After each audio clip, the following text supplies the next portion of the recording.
I don't think I'll be working in this front woods today, working on the trail. We've had a pile of rain in the last week or so. This field is tiled, but it's still flooded. I don't know how many inches we got on Friday night. It just poured. So yeah, we'll head across the road to the nice sandy, high and dry cherry bush. Good day, everyone. Nice crisp spring day out here in the woods today. We've had so much water around out in the fields. I'm gonna stick to the nice sandy cherry bush today again. We had a tree come down in the big storm on Friday, so it was a standing dead. It's on the ground now. I'll cut that up. It'll be most of a trailer load, plus it's right on our trail, so that'll get the trail cleaned up. I should have brought the pole saw because I do see some branches way up in the tree that are broken and hanging over the trail, but that'll be another day. So I thought this morning too I'd give you a little bit of background information about my woodcutting experience, like how I got started, where we're at, what brought me to where I am today. So for me, the journey kind of started 2001. I moved into our farmhouse across the road, and I had a Home Light Super Mini that I had inherited from my grandfather's estate, and we were burning wood. We had a firewood insert plus a wood stove, and I was burning about 30 face cord, like 10 full cord a year, heating the house. And so that little Super Mini, manual oiler, 16-inch bar, I was doing a lot of things that probably were not safe just because I didn't know better at the time. I would help my father-in-law also cut firewood.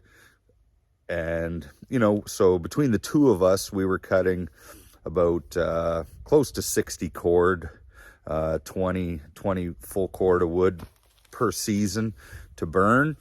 And then in 2002, my wife and I got married, and things were going good. 2005, we knew we were going to be buying our farm. We were just renting at the time, so we knew we were going to be buying it. I bought a 2005 Jonsered 2165 to be my main saw, because I had plans of, when we purchased the farm, it hadn't been logged in a long time, so we had plans of logging it winter of 2006, which I did. Took time off work, logged the bush. My father-in-law was my skidder driver with the tractor. We just put a drawbar in the tractor and chain, and I think I pulled 220 trees out of the bush that winter. So that was good. I had taken the winter of 2005, 2006, I had taken the cutter skidder course also, because I wanted to be safe. Newly married guy, right? Wanted to start a family and stuff. Didn't want to get killed in the bush. So I wanted to make sure I was doing everything I could to be as safe as I could in the bush. So I took the cutter skidder course, got certified, which was a really good experience for me. And it's made me a lot of money, to be honest with you. Over the years, I've logged my own bush twice, my father-in-law's bush once. I've helped a friend do his bush, and then I've also worked, a friend of mine is a logger, so I went and drove skidder for him for part of a winter. And then I also would go for a few years when I was farming full-time. I would go in the wintertime and buck up for him on the landing. So that first 2165 Jonsered that I bought, it's got a lot of hours on it. That saw has been a great saw. I brought it along today. We'll go over that before I start buzzing up this tree. So, and then that's been it for me. I've just been cutting firewood. So I started cutting firewood in 2001 for myself, and then I've been burning wood ever since. Now we have an outdoor wood furnace. We had a homemade one, which was not as efficient as a commercial bought unit. So We used to feed about probably, I think the first year, that thing needed a bunch of modifications. I think the first year I burnt, about 80 face cord through that wood boiler to heat the house. And then now I've done a bunch of modifications, or had done a bunch of modifications to it. It got quite a bit more efficient. I was down to about still close to 40 or 50 cord through it. And now we have a commercial unit that I purchased used off a friend, and we're down to maybe about 30 cord a winter to heat the house, which is good. We still burn a little bit of oil, but for the most part, the wood does the trick. So yeah, so today we've had so much rain. We're out here in the cherry bush. It's a nice sandy, high dry bush. I could get to it no problem. So we got, like I say, more trees down on the trail. We'll get that cut up. We'll get out the 2165. I haven't ran it. I don't know if I ran it last year or not, but I've got it with me today. So I think it's been a couple years. I fired it up at home before I brought it over here just to see, even on stale gas, fired right up. So I dumped the stale gas out, fresh gas in it, and we'll do a little buzzing on this cherry tree. All right, thanks a lot. We'll see ya. So here's our Jonsered 2165. So it's been a great bar. I got the handlebars slightly tweaked. Back in the day when this was the only saw, I had it pinched in a few trees when I was logging, and I think the handlebar got tweaked by a tree years ago, but still a really, really good running saw. A friend of mine put a set of rings in it for me about 7 years ago, probably, just to freshen it up a bit. And I got a fairly new bar on there, I see. Kind of forgot that. Those laser bars have been excellent bars for me. It's like the Laser Forestry Pro.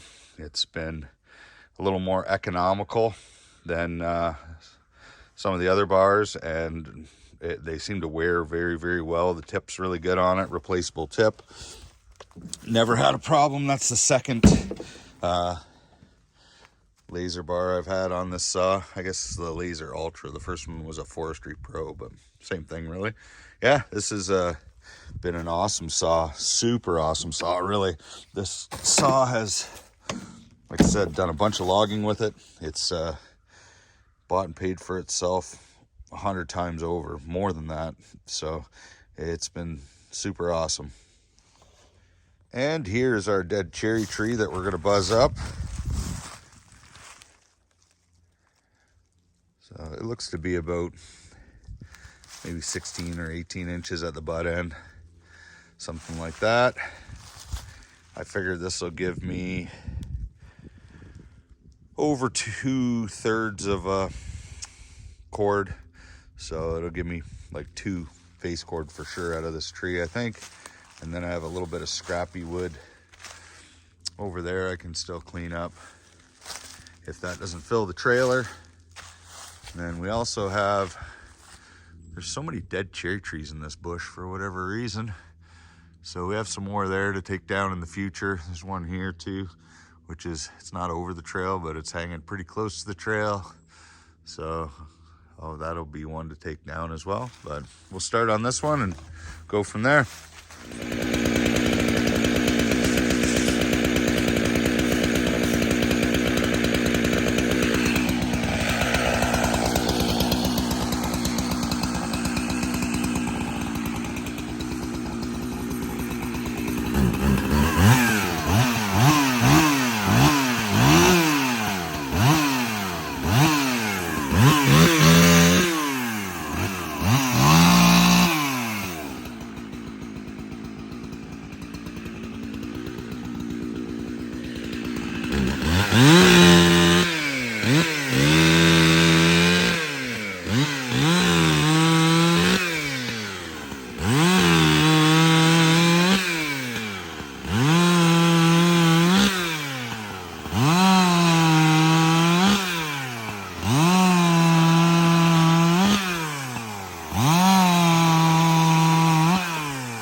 Split that.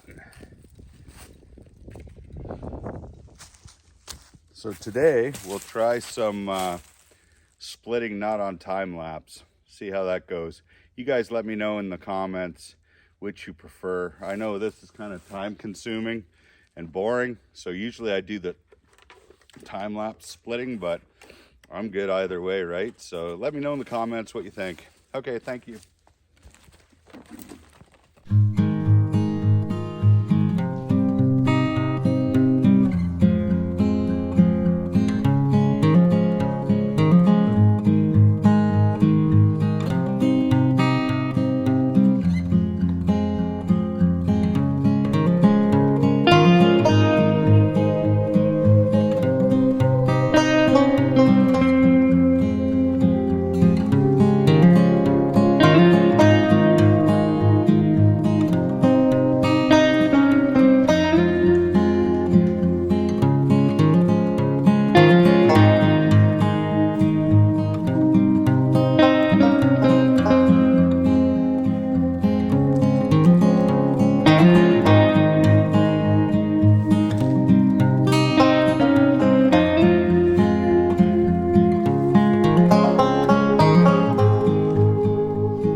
Now the $1,000,000 question will be, I backed down this hill, filled the trailer up. The Ranger's pointing uphill. We'll have to see if I got enough traction to pull a full wagon of wood up this hill unassisted without the winch. Let's hope. If not, I'll get to test out the winch. I haven't really used it too much, so that's fine too, but I think it'll pull it. I tried to put a fair amount of tongue weight on there, so we'll find out in a second.